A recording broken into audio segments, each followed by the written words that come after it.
Welcome back to Boilers and Beyond. I'm Jordan Jones. Purdue will look to get off the mat following a heartbreaking 27-20 loss at Minnesota and rebound with a win at Northwestern. We'll take a final look back after rewatching the Minnesota game. We will preview Saturday's War by the Lakeshore in Chicago, talk about some of the chaos in the coaching world and how it might actually be of Purdue's benefit here in the next 8 weeks or so. Quite a bit to get to here today. It's the halfway point of the season as well. We'll take a brief look at where Purdue is 6 games into the 12-game season. If you don't already, be sure to follow the show on Twitter at Boilers Beyond. Going to be a lot to talk about. Join the conversation there. You can send in questions on Twitter at Boilers Beyond, or you can email the show, boilersandbeyondpod@gmail.com. Be sure to subscribe wherever you get your podcasts so that you don't miss a thing. We're coming to you every week from now all the way through the end of basketball season and beyond. Subscribe wherever you get your podcasts. The rewatch of the Minnesota game was really interesting. Sometimes you rewatch these games and it's exactly what you thought it was in real time. And sometimes you get a little bit better context after you rewatch it. Rewatching this game, there was no reason that Purdue should have lost it. And it just really reinforced that feeling that you had in real time that Purdue really let one get away, that Purdue was the better team. Purdue had some awesome defensive possessions. It's not like Minnesota left points on the board, really. It really didn't. You look at Purdue throwing an interception in the end zone. Purdue has its last red zone trip that gets stopped inside the 10-yard line. Purdue couldn't have kicked a field goal at that time. It needed a touchdown. Purdue misses a field goal. All these ways that Purdue left points on the board. Minnesota didn't have that. Minnesota took advantage of scoring opportunities, and you give it credit. But man, Purdue was the better team. I thought Purdue's defensive line was really good. And that's a mouthful because when this unit lost TJ Lindsey, I was really concerned. I was really worried about Purdue walling up and making the other team uncomfortable trying to establish the run. Minnesota never got the run established, and it really abandoned the run. I think the final tally was 45 passes to 18 runs. That is not how PJ Fleck wants to play football. But Purdue gave it no other choice. Chops Harkless is having a really good year. He's been awesome. He has been a really impactful player for Purdue at that nose tackle, interior defensive line type of position. I'm trying to think of the last guy Purdue had there that was really, really impactful. I mean, you might be going back to Lorenzo Neal, maybe. Cole Brevard was a solid player there, but Purdue hasn't had a lot of that over time. He's being a really good player for Purdue, bringing Purdue some value in a position group that I really thought might have been left for dead when TJ Lindsey got hurt. I did think there was a little bit of ball don't lie when Devin Mockabee threw that interception. Nitro Tuggle getting that simultaneous possession catch at the end of the first quarter was very fortunate. You don't invalidate it. You don't, you count it just the same, but that was not a ball that really needed to be thrown. That was begging to be picked off. Credit to Nitro Tuggle for making a great play. You see flashes with him, man.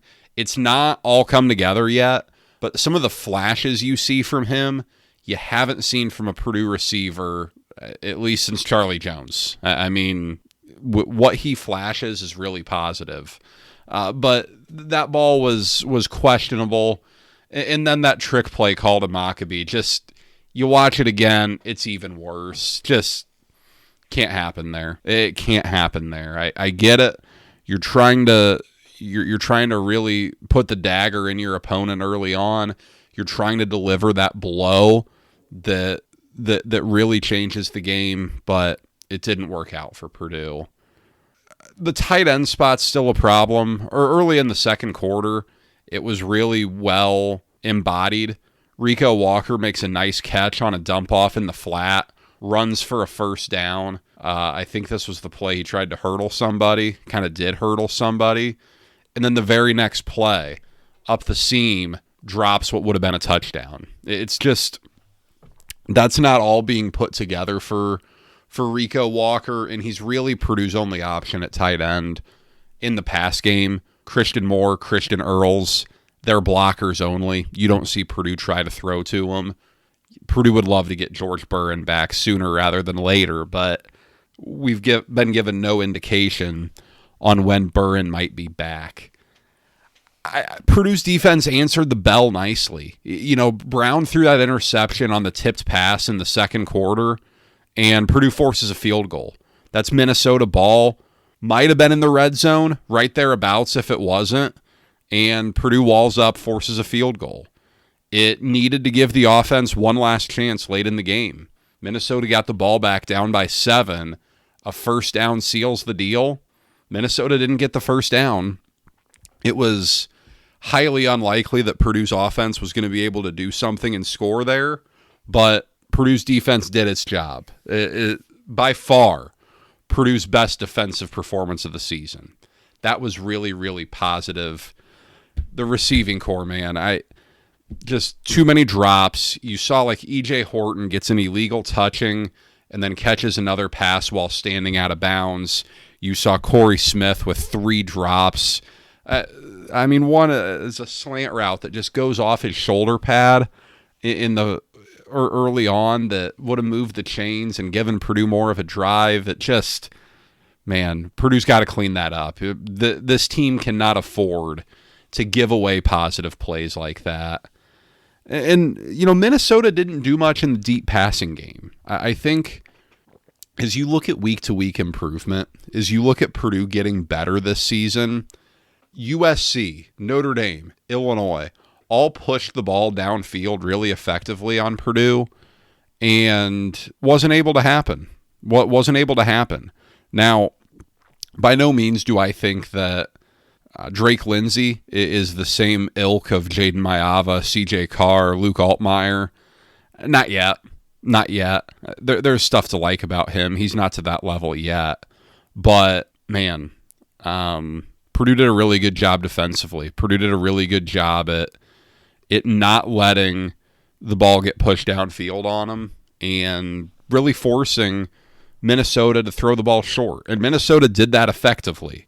Minnesota was good in the short game, getting the ball out, giving the receivers, pass catchers room to work with.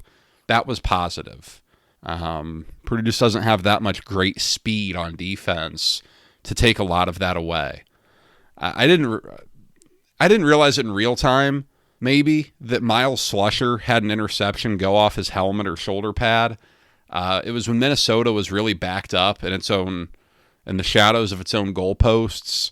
At bare minimum, if Slusher picks that off, it's a first down Purdue in the red zone, if not a pick 6.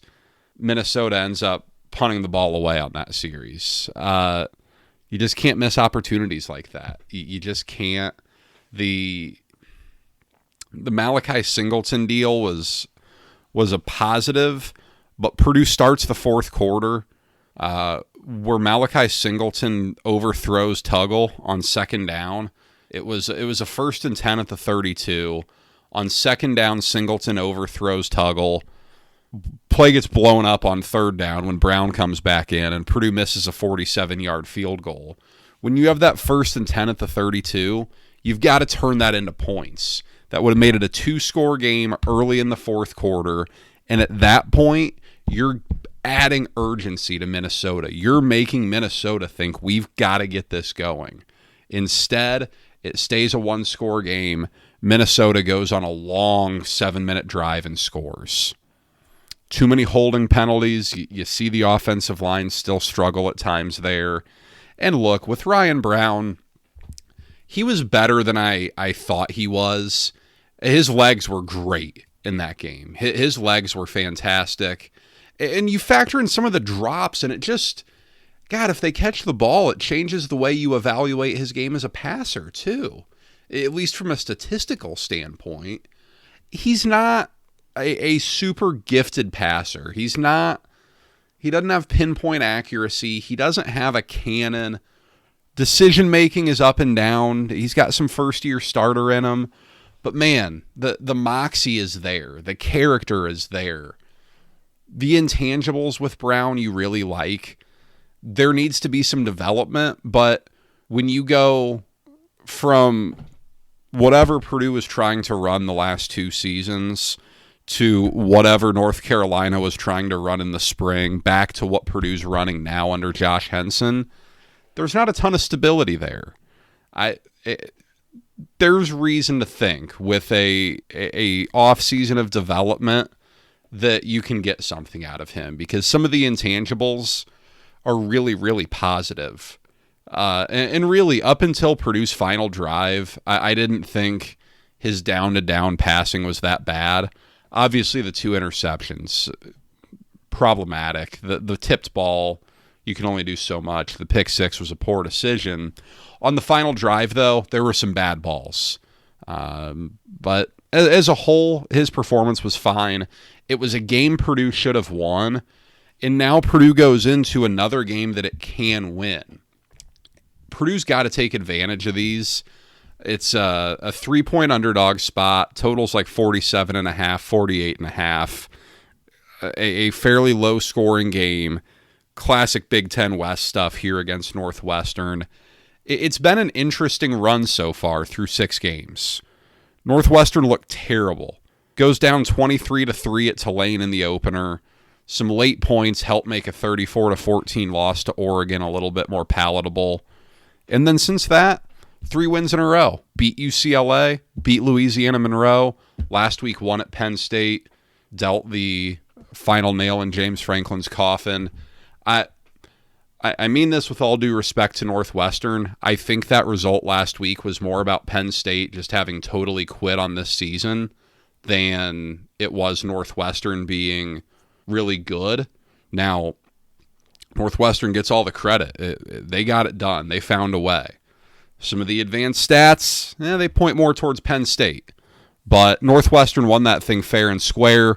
How much do you take away from that? I really don't know, because Penn State has looked like a shell of what it's supposed to be the last 2 weeks, losing at UCLA, losing at home to Northwestern. David Braun, year 2 there, year 3 overall. I think he's going to make it work. There was talk coming into this season, especially after that loss to Tulane, about whether he is the guy there, whether whether Northwestern was going to have to make a move on him or not. But so far, it looks like he's going to do all right. I thought that program, well, I don't want to say left for dead, but I thought that program was in a really tough spot with the transfer portal, with NIL. It's hanging in there, man. It's hanging in there. They made the bowl game, won 8 games a couple years ago. They get a win on Saturday. They're looking at a bowl game again this year. With the academic requirements, man, I thought it was going to be really difficult. Credit David Braun. That's a really nicely done job, because that's a tough place to win. Pat Fitz made it look really easy compared to what reality is at that program. The offense, it runs the ball fairly well. It doesn't throw the ball great. In Big Ten games, no more than 163 yards for Preston Stone, the Northwestern quarterback. He's only cleared that number in games against Western Illinois and Louisiana Monroe. Came in from SMU. He was nice there in 2023. Got benched last season during SMU's playoff run, and wound up here. A good get for Northwestern. He's been all right. The offense, though, like last week, Northwestern wins that game at Penn State with only 282 yards of offense. That's difficult to do. You don't see a ton of that. A lot of the offensive numbers for Northwestern are boosted by the wins over Western Illinois and Louisiana Monroe. The offense has not been that strong in games against stiffer competition. It's a very run-first offense, 227 rushing attempts, just 164 pass attempts. It's still Northwestern football. They got one receiver they like a lot, Griffin Wilde, transfer from the FCS level, FCS All-American coming up. He's a really strong player. More than double the receptions, more than triple the yards of anyone else. Purdue's got to keep an eye on him. He's the guy that can really beat you. It's a solid defense, though. It's Northwestern. It's still going to be a solid defense. Held to UCLA to 311, 373 to Oregon. That could have been a lot worse. 274 to Penn State. But it's funny. It does this without forcing turnovers and without generating many sacks. 9 sacks through 6 games, 4 turnovers through 6 games. This is a game Purdue can get. This is a game Purdue needs to get. Point blank. You look at this schedule, there are 2 more games you feel decent about. Those are the next 2 weeks. You got Northwestern on Saturday. You've got Rutgers next Saturday in Ross-Ade Stadium. Are you really going to go up to Ann Arbor and win for just the 3rd time since the 1960s? I know. I don't think Michigan's all that good. I think Michigan's overrated right now. Sharon Moore might be a problem there. Might be a problem Michigan has to address sooner rather than later. But is Purdue going to go up there and win? That's a lot to ask. I'm going to go out to Washington. Just an awful scheduling spot. Beat Washington. I don't know, man. Purdue's got to get one of these next 2. Purdue's got to perform well. It's the halfway point of the season, and I put a poll on Twitter to see how folks were feeling about Purdue at this point, and I think most people said about as expected or a little bit better. That's kind of where I'm at. I mean, things change dramatically. If Purdue gets that win last week, you're looking at this in an entirely different lens. Part of this year for Purdue was not getting blown out, and Purdue has avoided getting blown out pretty well. Notre Dame probably counts as a blowout. The rest of it, no. That was critical for Purdue this year. Purdue's been competitive. Purdue's doing a lot of things better. Now the penalties the last 2 weeks, problematic. The turnovers, got to clean those up. But Purdue looks the part of a competent football team. Purdue looks the part of a team that knows what it's doing out there. Purdue looks the part of a team that doesn't quite have the talent to do what it wants to do. And that's really how I think Purdue gets defined here at the midpoint of the season. And when we revisit this here in 7 weeks, I struggle to think it's going to be drastically different. But hey, you never know. You never know. Northwestern's won 8 of 11 in this series since the Big Ten West began. Now, that was kind of the heyday of Pat Fitzgerald, along with the Darrell Hazel time when that got started. The last 2 meetings have both gone Northwestern's way. Overtime game last year. The year before that was when Ryan Brown made his debut up there in the last game at Ryan Field. Now this is the last game at the temporary stadium. Pretty cool. Pretty cool. Purdue's a part of Northwestern history here, I guess. But I look back, that Wrigley Field game was really cool. Being a Cubs fan myself and being able to see Purdue play a football game there, that was awesome. That was a fun atmosphere. 2022 was like the coldest game I can remember at Ross-Ade. That was really cold. The 2018 game always stands out. The Thursday night opener, Rondale Moore just puts on a show. Purdue had to make a quarterback move in the second quarter because Elijah Sindelar threw some picks. And then Purdue really figured things out. Purdue was a possession away, and there was a late hit on Purdue that extended the drive, and Northwestern got to kneel it out because of that. Had that not happened, Purdue would have got the ball back with a chance to go win the game down by 4. Purdue started 0-3 and then finished the season 6-6. 2018 was quite the interesting year. But as a whole, a lot of anonymous games in this series. Fitz did really well. I'm fascinated to see what he does if he takes another job here this year. I think Purdue's going to win this game. I think Purdue's going to win this game. I have shied away from predictions this year. I'm not trying to make a ton of predictions. I think Purdue's going to win this game. I think Northwestern is not as good as a 4-2 record might tell you it is. Big challenge for Barry Odom, though. You've got to get this team off the mat because that loss last week hurt. That was a brutal loss to take. Deep down, these guys know how many winnable games they have left. They know they let one slip away last week. That can go one of two ways. I think Purdue channels it pretty well, gets a win here, gets its first Big Ten win since the 2023 bucket game.